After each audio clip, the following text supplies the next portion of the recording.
Cersei's on her list of names.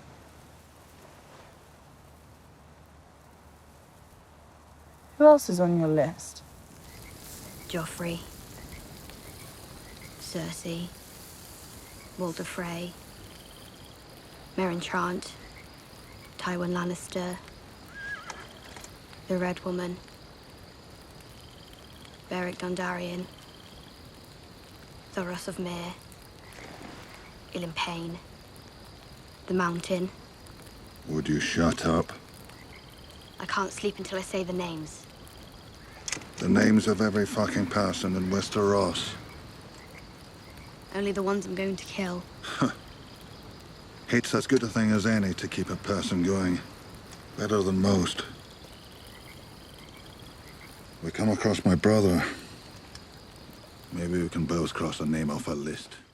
Hey everybody, it's Charlie. We need to talk about Arya Stark's list during Season 8 in a special Cleganebowl theory, because they call a lot of their shots earlier in the series, and I believe that they're going to be paying off a lot of these setups during Season 8. So of course Arya is going to cross the rest of the names off her list, but some of them are going to be really big twists paying off other Easter eggs that they set up earlier in the series. There's a new book giveaway going on. All you have to do to enter is be a subscriber and leave a comment on the video. So here's the rundown on Arya's list. That clip from Season 4, Episode 5 around the campfire, that's about as long as it ever got. It got really short because a lot of those names were crossed off for her by other characters. She crossed off Walder Frey at the beginning of Season 7 when she wore his face. It was one of the greatest ways to open that season. Meryn Trant, she crossed off when she was in Braavos at the end of Season 5. Tywin Lannister was crossed off by Tyrion, who killed him on the shitter at the end of Season 4, just a couple of episodes after she recited his name here. And as of Season 7, Thoros of Myr died while they were north of the Wall with the Brotherhood without banjos to the Army of the Dead. So, couple big names already off of her list at the beginning of Season 8. She took the Hound off of her list during Season 6, so there are only 5 official names that are left on it, and I don't expect her to add any more because we're marching towards the finale. There are only 6 episodes, so it's just like a slow gauntlet of people that she carves her way through towards the end. In order, it's still Cersei, Ilyn Payne, the Mountain, Beric Dondarrion, and Melisandre, the Red Woman as she calls her. But here's the thing, even though the order goes that way, I think that the order in which she kills them is going to change a little bit just because of real life factors involved in making the show and which characters are more meaningful to the audience and to her character. So for instance, Ilyn Payne is really important. He's the person that executed Ned Stark, so of course it's very important for her to cross his name off her list, but because the actor that plays Ilyn Payne in real life had cancer-related health problems, he hasn't been able to be on the show for the past couple of seasons. He's just not as meaningful in the minds of the audience without getting a big reminder like, oh yeah, this is Ilyn Payne, he's the person that killed Ned Stark, of course we want him dead. So think about it this way, the King's Landing characters are all probably at the top of the list just structurally because she's at Winterfell right now and there are a bunch of characters headed to Winterfell because of a big battle with the Night King in the War for the Dawn. So just think about where and when these characters are all coming into proximity to each other, and that's sort of how they're going to progress through Arya's list. So early predictions, this is how I think this goes down at the beginning of the season. First, she has the Gendry reunion, sort of continuing where they left off, the end of a short moment addressing all the things that they said to each other the last time they were together, about Arya confessing all of her feelings to Gendry, how she could be Gendry's family, and at the time, Gendry still thinking himself a lowly peasant. Now he's the second most eligible bachelor in Westeros after Jon Snow. They have a moment to address that tension, and then I'll talk more about Arya Gendry predictions through the season, because that's like a whole other thing. We could spend all day talking about Arya and Gendry during the final season and what will happen to them after. But after Arya initially reconnects with Gendry, then all of the Gendry-associated characters start showing up at Winterfell, a couple of them really big names on her list, like Melisandre and Beric Dondarrion.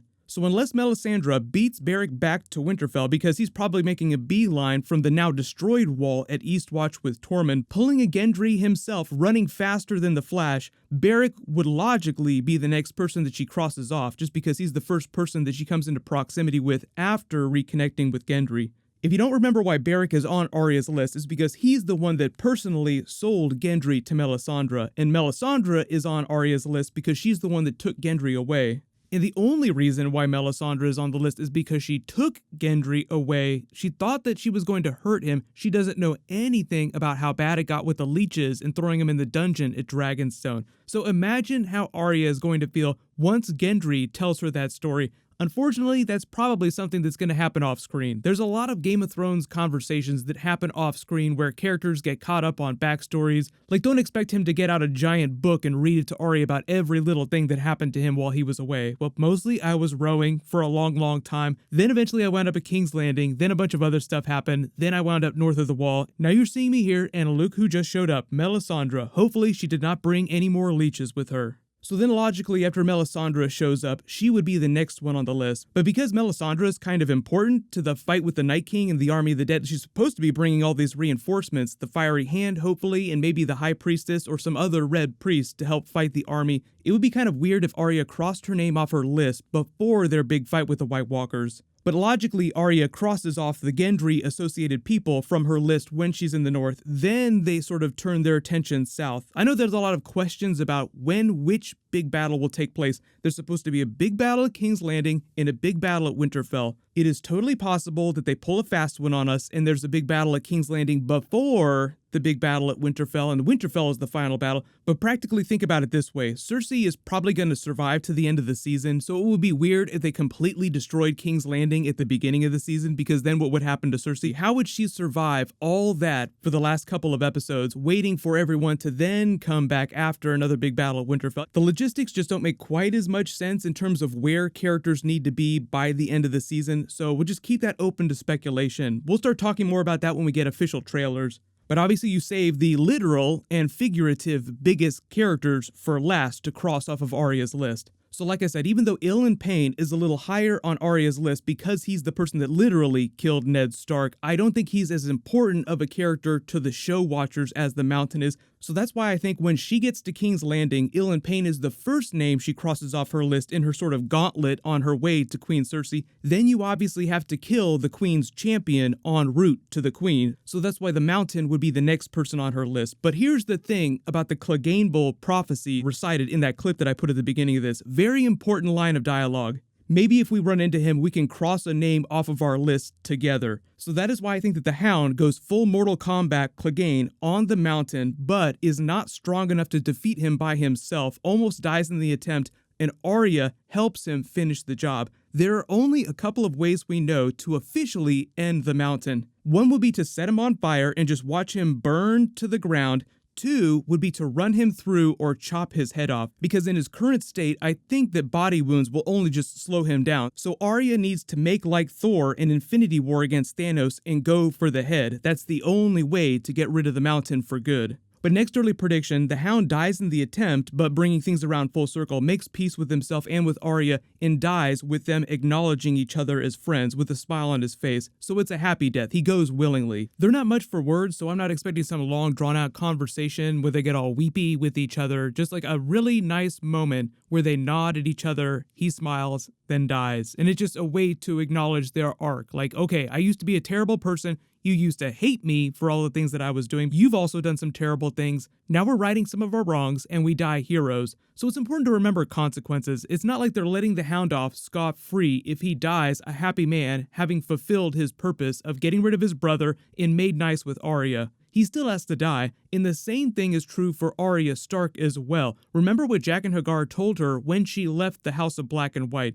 He gave her a second chance when she was blinded for killing Meryn Trant when she wasn't supposed to. He then repeated later, a girl will not get a second chance. And technically, if you're a faceless person, there is no quitting. You don't get to just walk out one day and say, I'm done. There's still rules and a code that you have to follow. So I know a lot of people are wondering if Jaqen H'ghar is going to come back, but I'll address that in a second when I talk about, obviously, the last name, most important name on my list. But then, of course, Arya goes to cross Cersei's name off of her list last with a big surprise twist, also fulfilling Valonqar with a little bit of help from Jaime Lannister, who he himself has already Babe Ruth style called his own death, dying in the arms of someone he loves. So, early prediction for Jaime, he dies in Brienne's arms earlier. Arya steals his face to get close to Cersei, and the scene of Arya crossing Cersei's name off of her list becomes a twist on the scene of Jaime becoming the Kingslayer with Arya killing the Mad Queen. So you get your Valonqar and you get Arya crossing her name off of her list at the same time in the finale, and it becomes this really big payoff for the audience.